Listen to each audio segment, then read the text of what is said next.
This is Democracy Now!, democracynow.org, The War and Peace Report. I'm Amy Goodman with Nermeen Sheikh.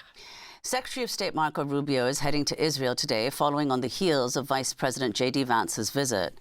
Vance was in Israel to discuss the future of Gaza and implementing the next steps of the U.S. brokered ceasefire. During Vance's visit, Israel's Knesset advanced legislation to annex the occupied West Bank.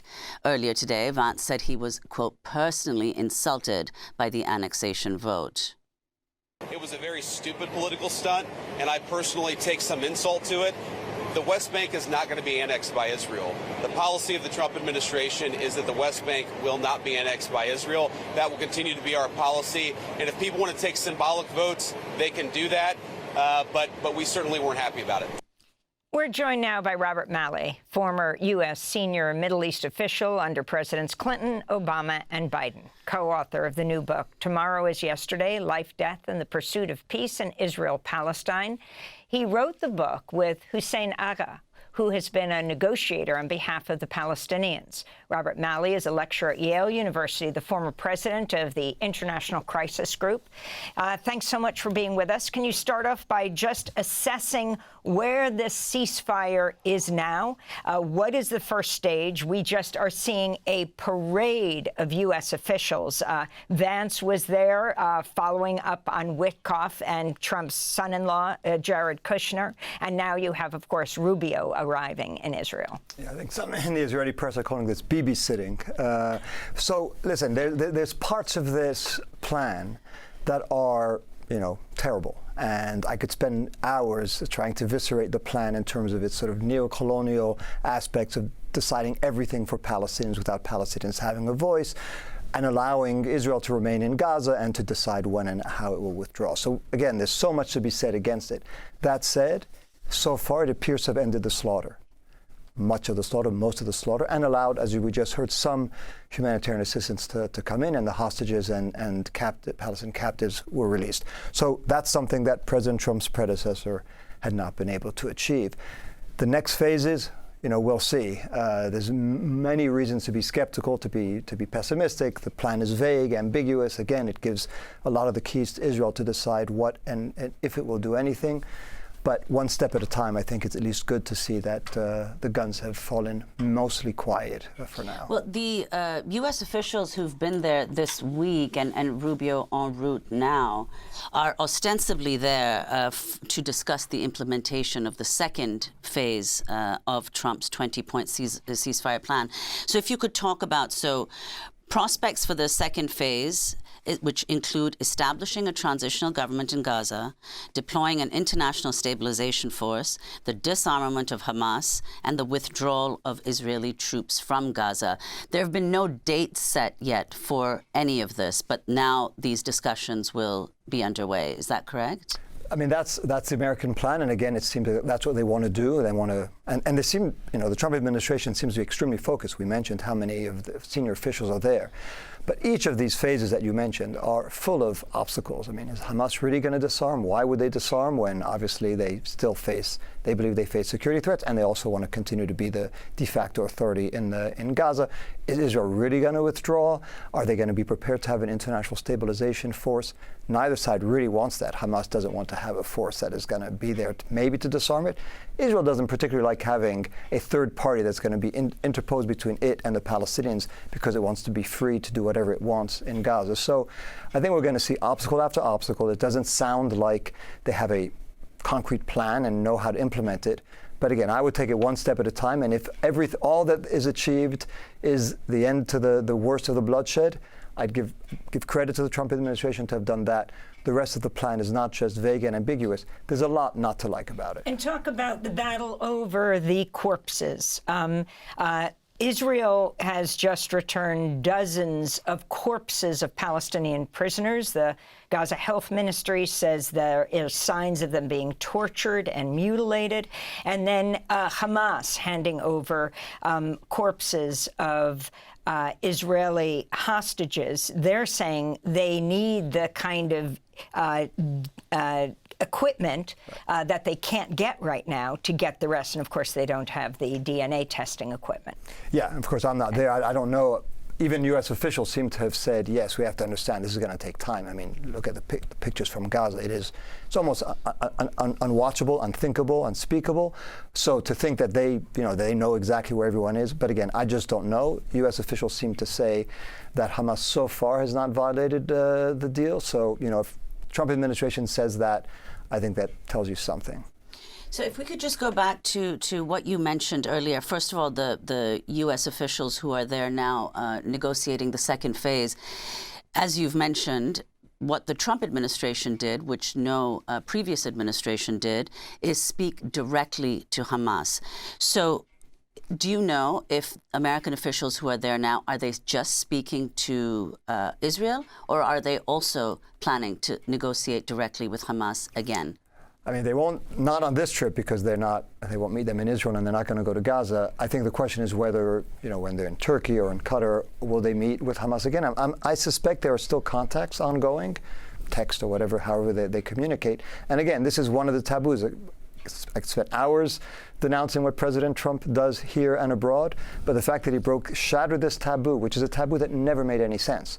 How do you negotiate between two belligerents if you're going to keep one belligerent at arm's length and say we're never going to talk to them? So that's good, and I think it helped bring Hamas over the finish line on this deal. So again, something to applaud, perhaps. And the International Stabilization Force, I mean, as you mentioned, it's opposed both effectively by Israel and by Hamas. If you could talk about what the International Stabilization Force, who will make up this force, and nationalities from everywhere or only Muslim countries? And Vance just said today that there would not be any U.S. soldiers there. Americans. So I think one of the big disputes is whether Turkey would be part of it. I think you must have heard. It is something that some Americans have thought of. Netanyahu is very clear, not an idea he likes. Who knows? I mean, and I think part of the question will be under what conditions are they prepared to go? Would Arab or Muslim or any troops be prepared to be there if Israel is continuing to shoot on Gazans it suspects of being members or officials of Hamas? So there's going to be a lot of back and forth over who's going to be in this force and what its mandate is going to be and what it does if it sees something that either Israelis or Palestinians are doing that it doesn't like. Is it really going to be prepared to try to forcibly disarm Hamas? Again, these are huge questions that it's going to take time to resolve. The lack of Palestinian participation in these negotiations, and what they mean when they say Palestinian technocrats will run the administration? I mean, it's not just that, but if you look at what's happening in Gaza, this has been an Israeli, and the title of our book is Tomorrow's Yesterday, because so much of what we're seeing today we've seen in the past. Trying to fragment and morsel, territory in the West Bank and now Gaza. Parts of Gaza occupied by Israel, parts not. Trying maybe to establish in the parts that are occupied by Israel different forms of governance.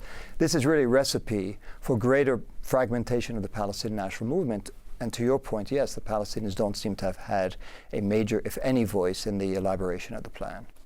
So, I mean, another point that you make, and this is your book, Tomorrow is Yesterday, Life, Death, and the Pursuit of Peace in Israel-Palestine. You make the argument against what most have suggested or argued, that neither the October 7th Hamas attack nor Israel's response are, as you say, neither, quote, new, anomalous, or aberrant. Explain why you think that's the case. And this is partly why we wrote the book, is that after October 7th and after the slaughter that Israel has been conducting, people were saying it's just a matter of getting rid of Netanyahu and his right wing, Smotrich and Ben-Gvir. It's a matter of disarming Hamas and reforming the Palestinian Authority. As if Netanyahu and Hamas came from another planet and that had nothing to do with the conflict and nothing to do with their respective societies.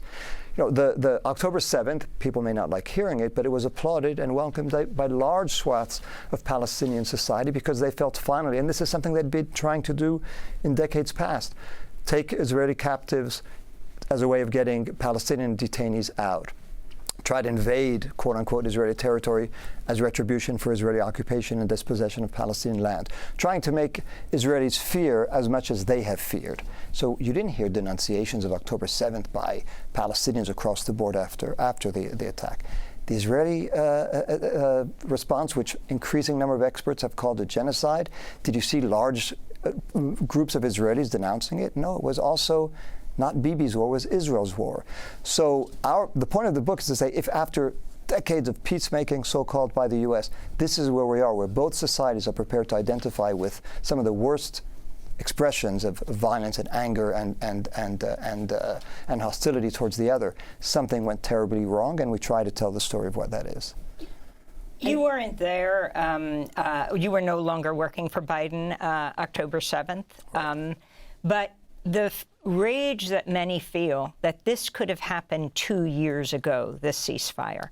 And if you can talk about what Biden did then, many feel that Trump wouldn't be in power if he had done something 2 years ago, Biden, not to mention the tens of thousands, if not hundreds of thousands of Palestinians who have died. Yes, I mean, I'd focus on the latter. I don't know about the political equation. I think the latter, being sort of morally complicit, more than morally complicit in what happened, I think that's a stain that is going to be very hard for the Biden administration to ever erase. The explanation, I think it's partly the president himself and his whole history, his emotional makeup, his political makeup, his very strong empathy, which he never hides with Israel and the Jewish people, and lack of a similar empathy, which his own vice president has now said, towards the Palestinians. I think there were other reasons, sort of the habits of American foreign policy. You side with Israel, and it's sort of for strategic, historical, emotional, and political reasons. As you say, the politics may be changing, and I suspect the Biden administration was too slow in realizing, very slow, perhaps they didn't even realize it until even at the end, that the usual political equation, which is you always gain by siding with Israel and you always lose by criticizing Israel, that had begun to shift. I think they were late in coming to that realization. And yes, it is something that it's a very sad fact that President Trump could get the ceasefire that President Biden was unable to do. So, I mean, if you could explain, because of course it's not just the Biden administration, as you said, it was kind of there was continuity, bipartisan continuity for decades, and this was the logic that you have to side with Israel. And you worked, of course, with 3 successive Democratic administrations, Clinton, Obama, and Biden.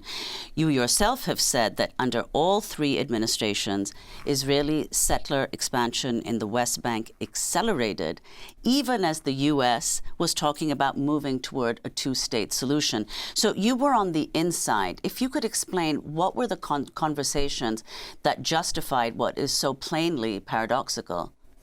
Very hard question to answer. I mean, again, part of it is just, I think there's this sort of a political DNA and the habits of what some have called the blob, to sort of replicate over and over again the same policies. I think on a question like the settlements, which is really an interesting one, it's almost the same contradiction of saying we are working endlessly for ceasefire, but we're going to continue to give the weapons that are ensuring that the fire won't cease, saying, well, we want a 2-state solution, we want Palestinian contiguous viable state, and yet saying nothing when settlements expand or not doing anything to stop it, turning a blind eye. There, the argument that I would hear, and that was said publicly, is, yeah, the settlements they're an obstacle to peace, they're inconsistent with peace, but once we reach a peace settlement, they'll all go away, or the ones that are going to be annexed by Israel will be annexed by Israel, the ones that are going to be part of a Palestinian state will be part of a Palestinian state. So I pick a fight with Israel over something that will be overcome by a peace deal.